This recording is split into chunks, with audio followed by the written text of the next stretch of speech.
तारीख में आपको कितनी ऐसी कौमों का जिक्र मिला है कि जिनके वजूद और निशानात आज आपको नजर नहीं आते, लेकिन मॉडर्न हिस्ट्री में एक ऐसी कौम गुजरी है कि जिसके वजूद को आपके सामने मिटा दिया गया। अगर आप मॉडर्न हिस्ट्री का एक पुराना नक्शा उठाकर देखें जो कि डच का बनाया हुआ 1690 का दुनिया का नक्शा है, तो इस दुनिया के नक्शे पर एक रियासत आपको जगमगाती हुई नजर आएगी, कैस्पियन से लेकर पैसिफिक तक, और इस रियासत का नाम है इंपीरियम मैग्ना टार्टेरिया। इसके बाद फ्रेंच का बनाया हुआ 1720 का नक्शा, वहां पर भी टार्टेरिया की रियासत आपको नजर आएगी। फिर 1754 का बेलिन का नक्शा, यहां पर भी आप देखेंगे कि दुनिया के वजूद पर टार्टेरिया की रियासत मौजूद है। कौन थे ये लोग? क्या ये लोग जायंट्स थे? क्या ये टेक्नोलॉजिकली एडवांस थे? क्या ये ईथर से फ्री एनर्जी हासिल करते थे? क्या इन्हें मैन मेड डिजास्टर के जरिए, मड फ्लड के जरिए खत्म किया गया, या फिर रॉथस्चाइल्ड ने इस पूरी कौम को खत्म कर दिया दुनिया के ग्लोबल रीसेट के बहाने? कौन थे ये लोग? और फिर आता है सन 1804 कि जब दुनिया के नक्शे पे आपको सब कुछ नजर आता है, लेकिन टार्टेरिया की रियासत का वजूद नजर नहीं आता। आज इंटरनेट पर टार्टेरिया को लेकर बहुत सी चहमगोइयां होती हैं। कुछ कहते हैं कि ये रियासत वजूद में थी, कुछ कहते हैं कि ये मैन मेड डिजास्टर के जरिए इनको खत्म किया गया, कुछ इसे जायंट्स के साथ जोड़ते हैं। आज दुनिया टार्टेरिया को लेकर डिवाइडेड है। कहानी क्या है, आइए समझते हैं।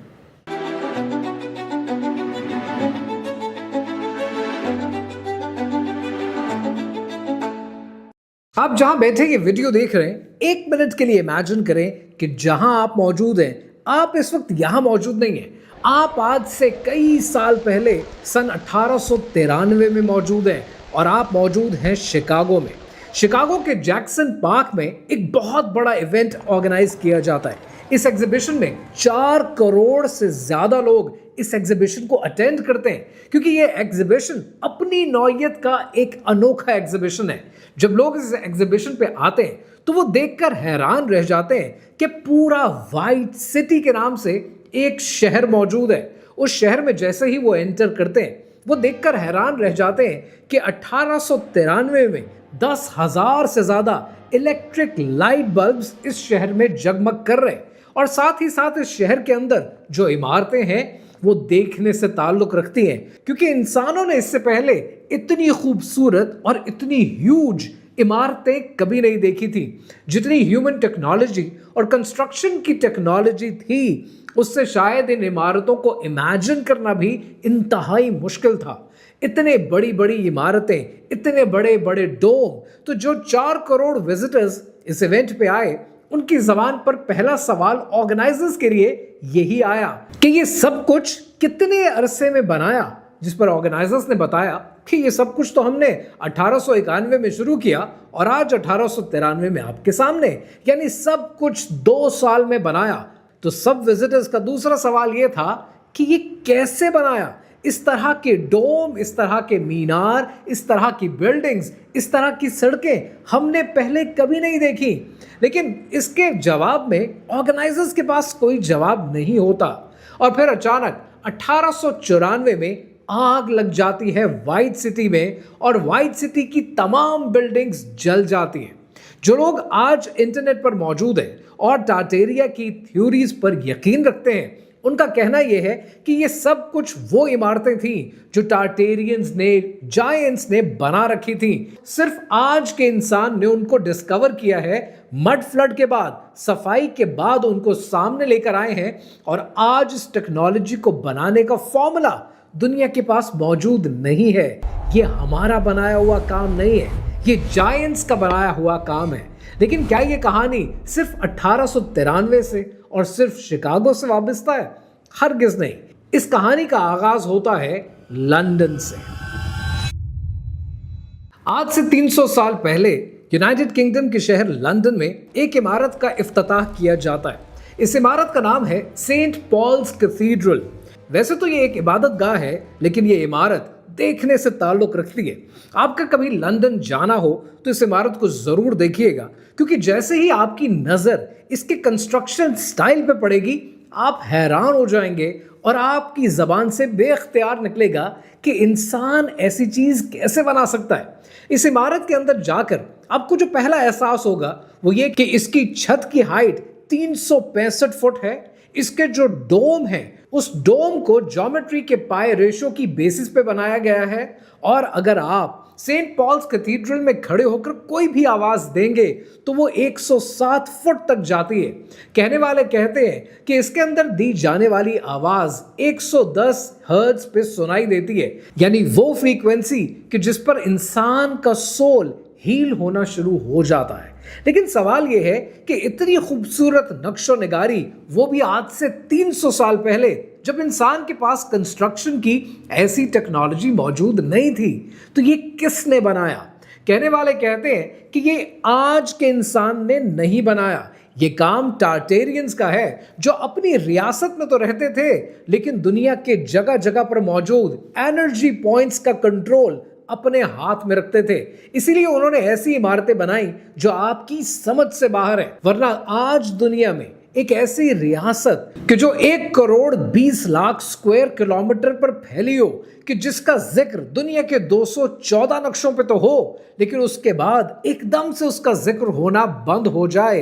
एक ऐसी रियासत जो फ्री एनर्जी पर यकीन रखती थी और उनकी हर बिल्डिंग एनर्जी को हार्नेस करती थी, यानी टार्टेरियंस की बनाई हुई बिल्डिंग्स आसमान से बिजली को हासिल करती थी, फ्री एनर्जी को हर तरफ सर्कुलेट करती थी और एडवांस टेक्नोलॉजी पर यकीन रखती थी। और फिर अचानक 1804 के बाद इनका जिक्र होना तक बंद हो जाता है। सिर्फ शिकागो या लंदन तक रिस्ट्रिक्टेड है? हरगिज नहीं। थोड़ा सा कहानी को आगे लेके चलते हैं और देखते हैं टार्टेरियंस ने और कौन कौन से कमाल कर रखे हैं नेदरलैंड्स में।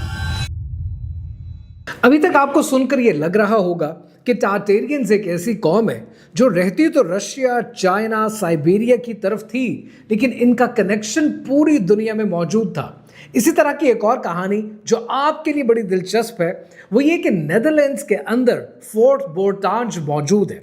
जब आप उसका एरियल व्यू देखते हैं तो आप हैरान रह जाते हैं कि जिस पैटर्न के ऊपर बिल्डिंग्स को कंस्ट्रक्ट किया गया है ये उस दौर का इंसान करता ही नहीं था। और ये दौर बहुत पुराना दौर नहीं है, ये दौर सन 1500, 1600 और 1700 का दौर है, क्योंकि सन 1800 आते आते हमने तो टार्टेरिया का जिक्र किताबों से ही निकाल दिया। लेकिन नेदरलैंड्स के फोर्ट बोर्टांज के अलावा आपको ऐसी कितनी इमारतें मिलती हैं कि जिसके अंदर इटली का पल्मनोवा भी शामिल है और फ्रांस का लिटिल सिटाडेल। अब फ्रांस के इस लिटिल सिटाडेल के नीचे आपको ऐसी सुरंगें मिलती हैं कि जिसके बारे में कहने वाले कहते हैं कि ये फ्री एनर्जी के ग्रिड थे, कि जहां से एनर्जी को हासिल किया जाता था। हर इमारत अपनी बिजली ईथर से हासिल करती थी और आसमानों से हासिल करने के बाद इस फ्री एनर्जी के जरिए टेक्नोलॉजिकल एडवांस टूल्स यूज किए जाते थे।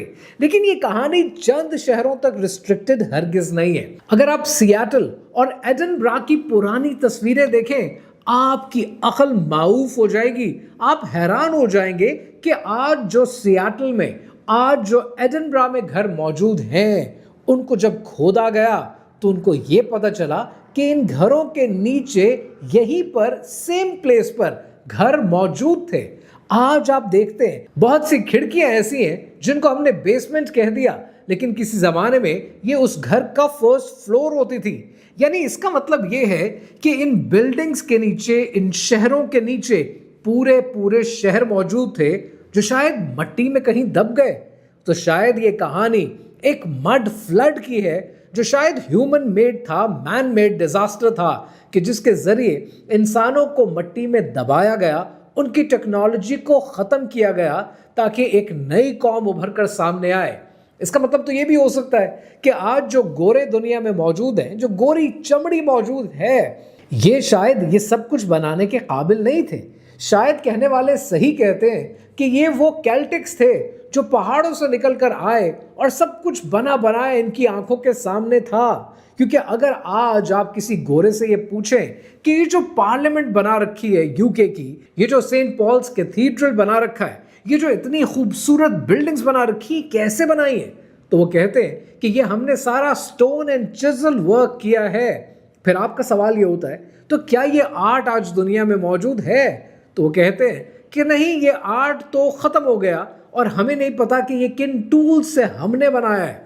तो अगर हमें अपना ही काम नहीं पता तो इसका मतलब ये किसी और ने बनाया है। सन 1868 में ओहायो वैली के अंदर जो एक्सकवेशन की गई, उस एक्सकवेशन के नतीजे में जो ममीज डिस्कवर की गई वो उन जायंट्स की ममीज हैं जो 8-8, 10-10 फुट के रेड हेयर ममीज थे। यानी वो कौम थी कि जिनके कद बड़े लंबे हुआ करते थे और शायद इसी वजह से उस दौर में बनने वाली जितनी बिल्डिंग्स थी वो 23-23 फुट के दरवाजे रखा करती थी।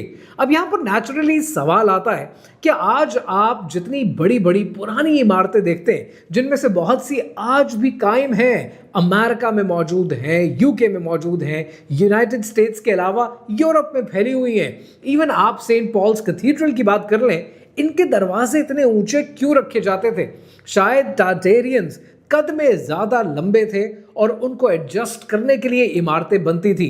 इवन यहां तक आपने नोट किया होगा कि जो सीढ़ियां बनाई जाती थी वो सीढ़ियां आज के इंसान को एक स्टेप के ऊपर 2-2, 3-3 कदम लेने पड़े, इतनी लंबे स्टेप्स बनाए जाते थे। किसके लिए? शायद ये सब कुछ टार्टेरियंस के लिए होता था जो फ्री एनर्जी पर, टेक्नोलॉजिकल एडवांसमेंट पर यकीन रखा करते थे। लेकिन फिर सवाल ये आता है कि इनको खत्म क्यों किया गया? कहने वाले कहते हैं कि टार्टेरियंस की रियासत को खत्म करने और इनके वजूद को मिटाने का सिलसिला सन 1776 में शुरू हुआ। और ये वही दौर है कि जब आपने ये देखा कि रॉथस्चाइल्ड की बैंकिंग डायनेस्टी का आगाज हुआ, उनका कंट्रोल दुनिया की हुकूमतों पर होना शुरू हुआ।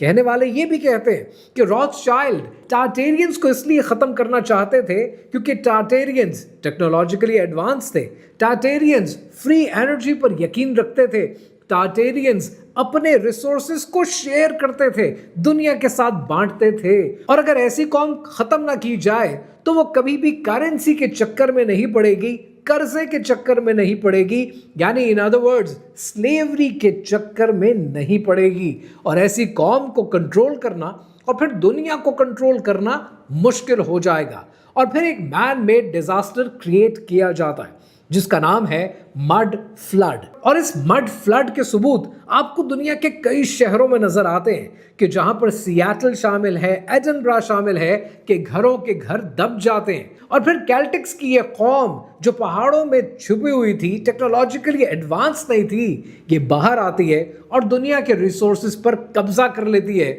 और उसके बाद वो ब्रिटिश राज शुरू होता है जो दुनिया में फैलते हुए आपने भी देखा।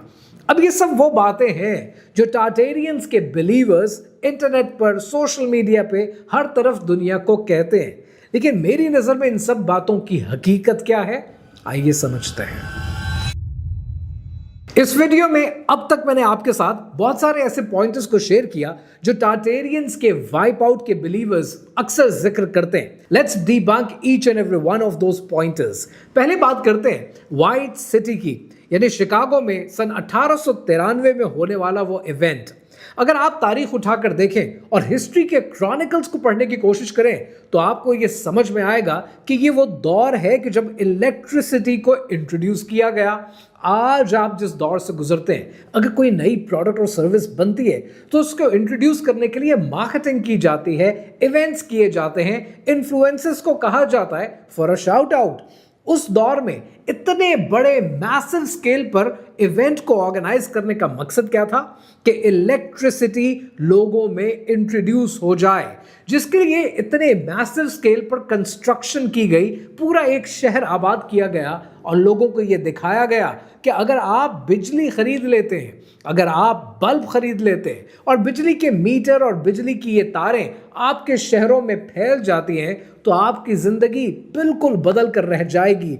This was a marketing event और इस मार्केटिंग इवेंट के लिए पूरे शहर को आबाद किया गया और 1894 में उस पूरे शहर को आग लगाकर डिसमेंटल किया गया, क्योंकि उसके बाद उस व्हाइट सिटी की कोई जरूरत नहीं थी। लेकिन यहां पर एक सवाल आता है कि उस दौर में इंसान ने ऐसी कंस्ट्रक्शन कैसे कर ली। अब जो बात मैं आपको बताने वाला हूं, ये 1893 के व्हाइट सिटी से भी रिलेटेड है और सेंट पॉल कैथीड्रल से भी रिलेटेड है। अब सवाल यह है कि ऐसी कंस्ट्रक्शन इंसान ने कैसे कर ली। अगर आप थोड़ा सा माजी में और जाएं तो आप ये देखेंगे कि बर्रे सगीर पाको हिंद में मुगलों ने क्या क्या कंस्ट्रक्शन के मार्वल्स नहीं दिखाए। इतने अजीम मार्वल्स दिखाए कि उनमें से एक आज भी दुनिया के 7 अजूबों में शामिल है। तो फिर सवाल यह बनता है कि जो व्हाइट सिटी में आपने देखा, जो सेंट पॉल्स कैथीड्रल में आपने देखा, वो इतनी अजीम कंस्ट्रक्शन कैसे बनी? वो ऐसे बनी कि उस दौर का इंसान आज के इंसान से ज्यादा लायक थे। वो अपने इल्म को सही जगह इस्तेमाल करते थे।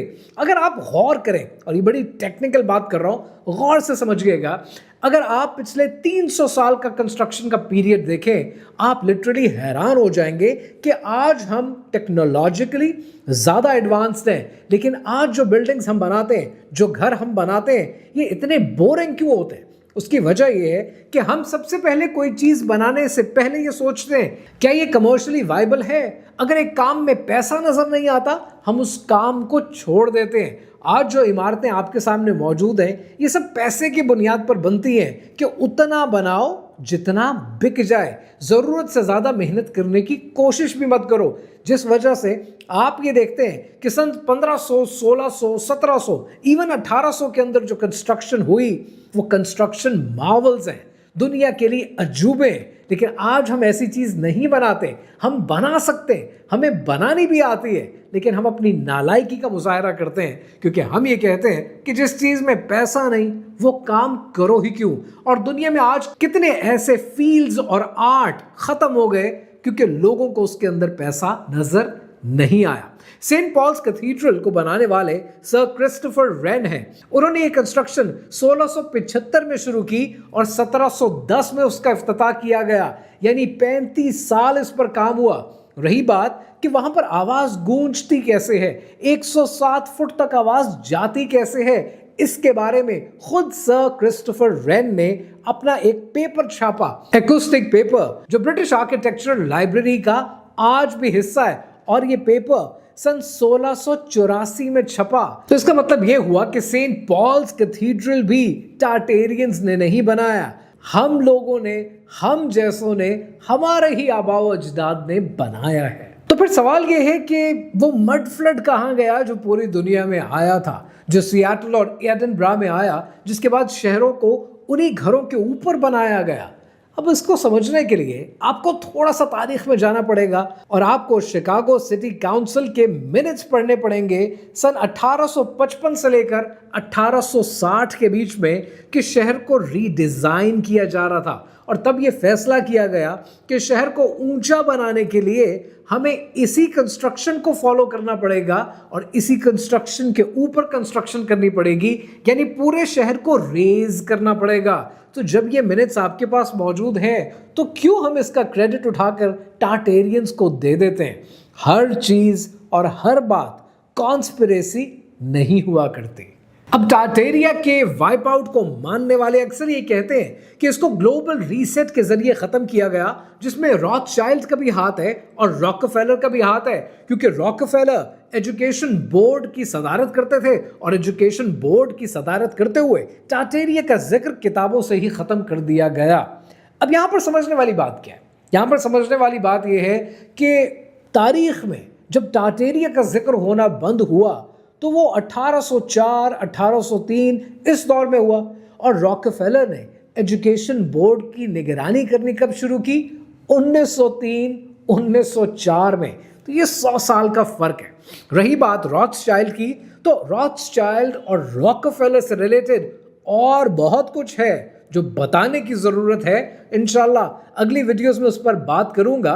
But it doesn't make sense a dynasty in the making is also planning a wipe out of the nation at the same time। जिस साल आप कारोबार शुरू करते हैं, उसी साल आप इतने बड़े नहीं हो जाते कि आप दुनिया में इतनी तब्दीलियां ला सकें। So to me global reset doesn't really make sense. अब यहां पर एक सवाल और आता है कि तारीख में फिर नक्शों के ऊपर टार्टेरिया का जिक्र क्यों हुआ? क्योंकि उस जमाने में पूरे इलाके को, जिसको नहीं जानते थे, एक नाम दे दिया जाता था। और इस इलाके से आने वाले जो आज रशिया के, चाइना के, साइबेरिया के इलाके बनते हैं, इन लोगों के लिए तातार का लफ्ज इस्तेमाल होता था। और ये बिगड़ते बिगड़ते तातार से तार तार हो गया और तार तार से टाटेरिया बन गया और इस पूरे इलाके का एक नाम रख दिया गया। और फिर सन 1804 में जब रशिया उभर कर सामने आया, फिर तारीख में आपने देखा कि चाइना उभर कर सामने आया, साइबेरिया के इलाके अलग होना शुरू हुए, तो फिर इन मुल्कों का नाम आपको नजर आता है। और ये बात रशियन क्रोनोलॉजिकल हिस्ट्री में भी आपकी नजर से गुजरती है, क्योंकि वो अपनी तारीख इनकी तारीख से जोड़ते हैं। और फिर आखिरी सवाल ही जहन में आता है कि फिर उन जायंट्स का क्या जिक्र है कि जिनकी ममीज डिस्कवर हुई? क्या वो टार्टेरियंस थे? क्या वो एडवांस टेक्नोलॉजी रखा करते थे? तो उस पर मेरा मानना यह है कि जायंट्स का एक तवील जिक्र होना बनता है, और वो जब तक तवील जिक्र नहीं होगा आपको शायद वो बात समझ नहीं आएगी। तो उसका जिक्र करूंगा मैं किसी और वीडियो में। अब आप टार्टेरिया पर यकीन रखना चाहते हैं, आप रखें। आप यकीन नहीं करना चाहते, आप यकीन मत करें। ये फैसला मैं आप पर छोड़ता हूं। लेकिन एक सवाल है जिसको समझना शायद बहुत जरूरी हो जाएगा कि टार्टेरियंस जैसे लोगों को वाइप आउट किया गया या नहीं किया गया, ये तो बात की बात है। लेकिन इसी इलाके से एक और कौम उठी थी जिसने दुनिया की ईंट से ईंट बजा दी थी, और उस कौम को हम मंगोल कौम कहते हैं और उसके लीडर को चंगेज खान कहते हैं। ये तो सब जानते हैं कि चंगेज खान ने बगदाद की लाइब्रेरीज को जला दिया, लेकिन चंगेज खान का हाथ फिर कैसे रोका गया? कैसे मुसलमान दोबारा ताकत में आए और ये मुसलमानों के इक़्तिदार के नए दौर का सिलसिला कैसे शुरू हुआ? और ये कहानी अभी बाकी है।